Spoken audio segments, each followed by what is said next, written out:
నమస్కారం. పులి కర్ణం wide I ఛానల్లోకి మిత్రులందరికీ స్వాగతం.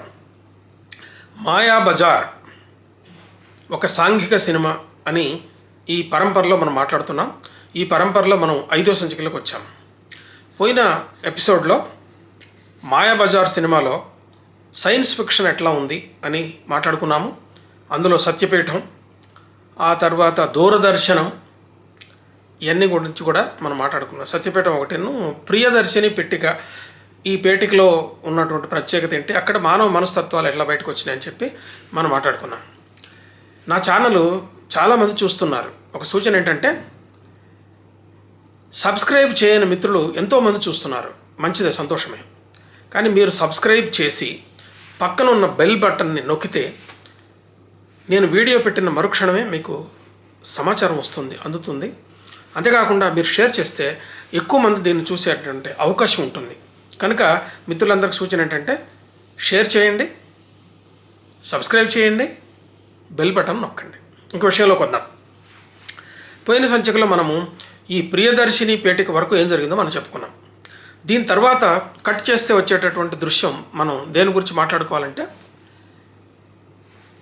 బలరాముడి అంతఃపురంలో ఒక పెద్ద హాల్లో బలరాముడు, కృష్ణుడు, సత్యభామ అంటున్నా, ఆమె రుక్మిణి, రేవతి, వీళ్ళందరూ ఇంకా బంధుమిత్రులందరూ అంతఃపురంలో ఉన్న వాళ్ళందరూ కూర్చొని ఒక పెద్ద నాటకం చూస్తూ ఉంటారు.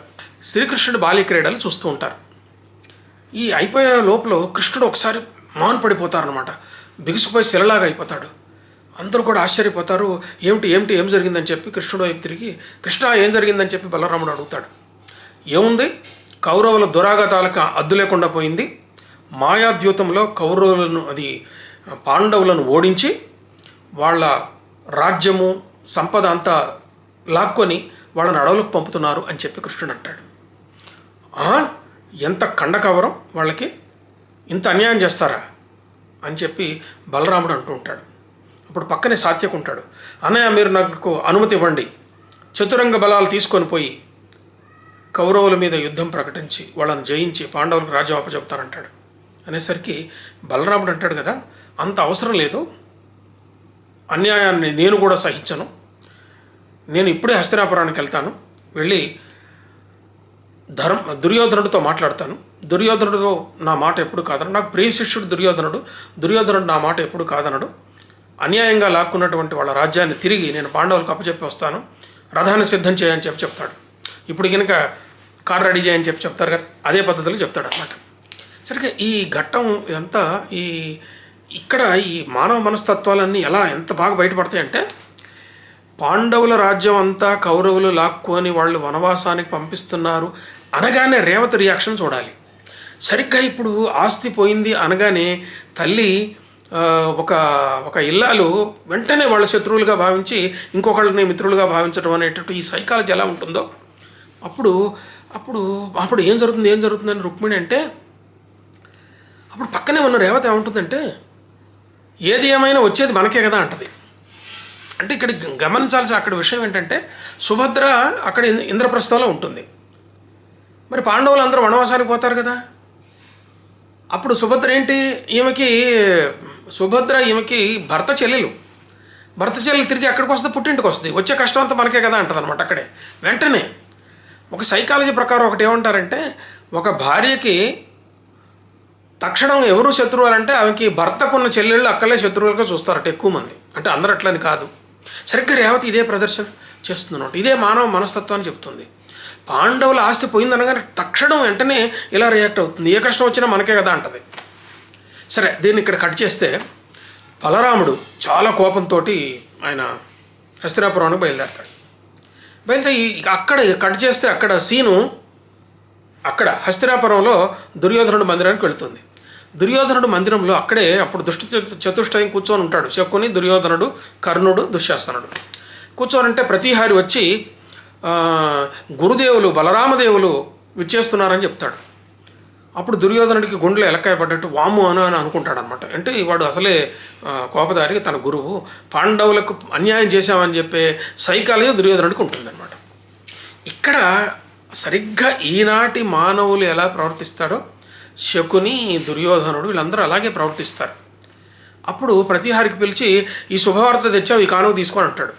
వాడు వెళ్ళిపోయిన తర్వాత దుర్యోధనుడు మామ వైపు తిరిగి, ఏంటి మామ, వాడు అసలే కోపదారి పరమ దుర్మార్గుడు, వాడు వస్తుంటే భయం అవుతుంటే నువ్వు వాడికి శుభవార్తను ఇస్తావేంటంటే, వాడు ముక్కోపి అంటే ముక్కోపానికి మందు ముఖస్థుతి ఉండనే ఉందంటాడు. సరిగ్గా అలాగే ఈ రోజున కనుక ఏదైనా ఎంక్వైరీ కమిటీ వేసినా కానీ, ఎంక్వైరీ జరుగుతుందన్నా కానీ, ఈ తప్పు చేశామని అనుకున్న వాళ్ళు అటువైపుకు పోయి కమిటీని ప్రలోభపెట్టి తీసుకోవటం ఎలా చేస్తారు, సరిగ్గా అలాగే చేస్తారు. ఇప్పుడు హస్తినాపురంలో అన్యాయం జరిగింది, నేను న్యాయం చేస్తానని ఉరుకుతా వచ్చాడు ఎవరు, బలరాముడు. ఈ రోజున కనుక ఎంక్వైరీ కమిటీలు వచ్చినట్టు వచ్చాడు. వచ్చిన తర్వాత ముఖస్థుతి బ్రహ్మాండమైనటువంటి, ఆయనకి బ్రహ్మాండమైన స్వాగతం ఏర్పాటు చేస్తారు. ఆయన అసలు వందిమాగదులు ఆయనకి స్తోత్రపాఠం చేస్తుంటారు. ఆయన తీసుకొని వస్తుంటే మేళాల తాళాలతో లోపల తీసుకొచ్చి బంగారు పళ్ళెం కింద పెట్టి, ఆయన బంగారు పళ్ళెంలో నిలబెట్టి ఆయనకి పాదాలకు నీళ్లు పోస్తూ శకుని దుర్యోధనుడు ఇద్దరికి కాళ్ళు కడిగేస్తారు. అక్కడికే బలరాముడు ఫ్లాట్ అయిపోతాడనమాట. ఓహో, దుర్యోధనుడికి నా మీద ఇంత భక్తి ఉన్నదా, ఇంత మర్యాద ఉన్నదా, ఇంత ప్రేమ ఉందా అని అనుకొని వచ్చి కూర్చుంటే అక్కడ కట్ చేసి ఆ సీను, అసలు సినిమా ఎడిటింగ్ చేయటం కానీ, ఆ డైలాగ్ చెప్పడం కానీ ఎంత ఆధునికంగా ఉంటుంది అంటే, ఈనాటి సినిమాలు కూడా అంత పకడ్బందీగా ఎడిట్ చేయరేమని నాకు అనిపిస్తూ ఉంటుంది అనమాట. అక్కడ అంతేకాకుండా అక్కడ ఏమంటారు, ఈ ద్యోతం అంతా కూడా భీష్ముడు, అట్లాగే ద్రోణుడు, ఇట్లాంటి పెద్ద పెద్ద వాళ్ళ సమక్షంలోనే జరిగింది. ఏదైనా అన్యాయం జరిగితే వాళ్ళు ఊరుకుంటారా అంటాడు శకుని. అవును, బలరాముడు ఏమంటాడు, అవును, వాళ్ళు అన్యాయం జరిగితే వాళ్ళు ఊరుకోరు. ధర్మద్యోతంలో గెలవటం ధర్మయుద్ధంలో గెలిచినంత పుణ్యం అని అంటాడు బలరాముడు. అంటే అప్పటికే అతని మనసులో వాళ్ళని బ్రెయిన్ వాష్ చేసి పడేశారనమాట. ధర్మద్యోతంలో గెలవటం ధర్మయుద్ధంలో గెలిచినంత మంచిదని అంటాడు. అన్న తర్వాత అందరూ ఒప్పుకున్నారు. ధర్మరాజు కూడా తన ఓటమిని అంగీకరించాడు. కానీ ఆ భీముడే రకరకాల ప్రతిజ్ఞలు చేశాడు, వీరత్వం ప్రదర్శించాడంటే ఇంకా సిగ్గు లేకుండా ఏం ప్రదర్శించాడు అని అంటాడు భీముడు. అది బలరాముడు అంటాడు శకున్ని. అంటే ఆయన అంటాడు కదా, ఏముంది, శకుని ఏమంటాడంటే, ఏముంది, కనపడిన వాళ్ళంతా చంపుతానంటాడు ఆయన.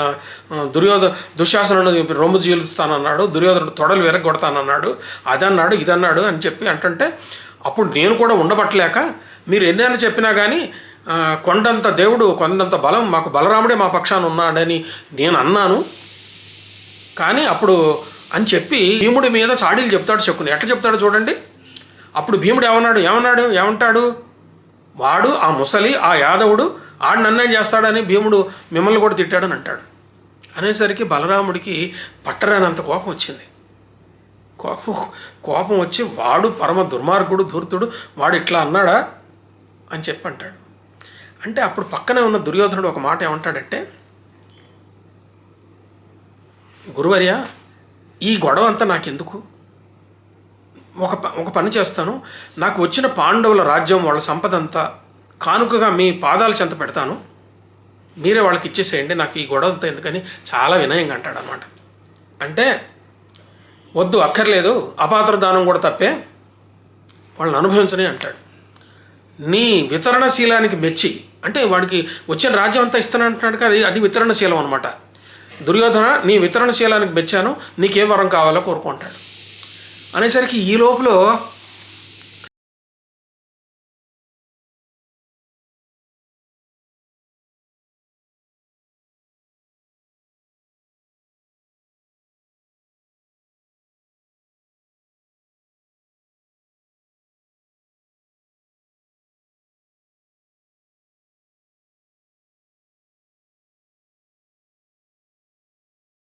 ఏం లేదు, మీ కుమార్తె శశిరేఖ తనకు పత్ని కావాలనే కోరిక ఆయనకుందంటే, దానికేం భాగ్యం, నేను వరం ఇచ్చానని చెప్తాడు. అంటే శశిరేఖని లక్ష్మణ కుమారుడికి ఇచ్చి వివాహం చేయడానికి ఒప్పుకుంటాడు.